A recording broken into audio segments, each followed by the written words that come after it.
White House feeling the heat as a new report shows that Kathleen Sebelius met with President Obama 18 times before the Obamacare rollout. This, as we learn, people who sign up for Obamacare may not even be paying. Is Obamacare becoming a scandal? Joining us now, the chairman of the House Intelligence Committee, Congressman Mike Rogers of Michigan. Mr. Chairman, thanks for coming on this morning. Good to see you. So we know that the president said he was totally unaware that the Obamacare website had problems until it launched. Now we know that he met 18 times with Kathleen Sebelius, who was in charge of that website. Is that a plausible claim? Boy, I don't know. And it's 3 weeks right before the launch. So this wasn't 18 times over a year. This was about 18 times plus phone calls in the matter of about 3 weeks leading up to the launch of the website. We knew that their own advisors were telling them this thing is not ready, it's not secure. I think they're political. They were married to a political timeline that really wasn't in the best interest of people who were trying to really honestly go on the site and get access to health care. The problem was they decided it was that it was okay to expose those people to the risks of an unsecured website. Yeah, well, that is absolutely true, obviously, in hindsight. So, Mr. Chairman, Senator Rand Paul of Kentucky, as you know, is suing the president in a class action lawsuit over the NSA spying.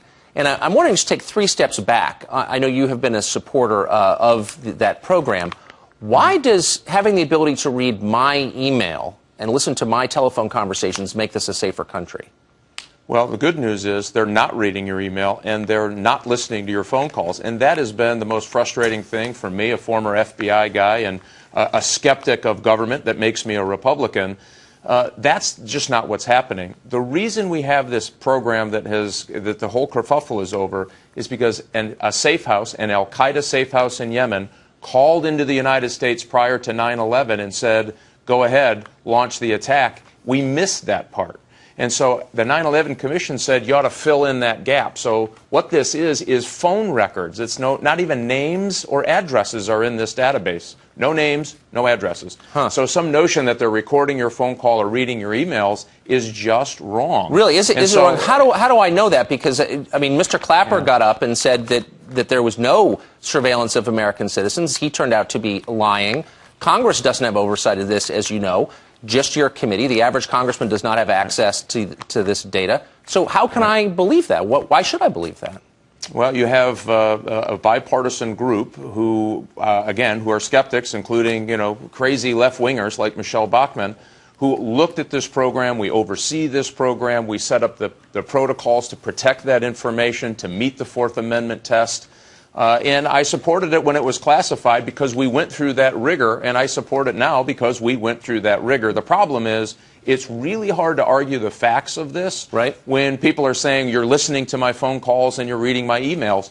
If you're a United States citizen, if they're doing that and the NSA is doing that without a proper warrant, they're going to go to jail. Then why not let Congress oversee it? Why not give every member of Congress, duly elected members of the legislative branch, the authority to find out what is really going on with this program?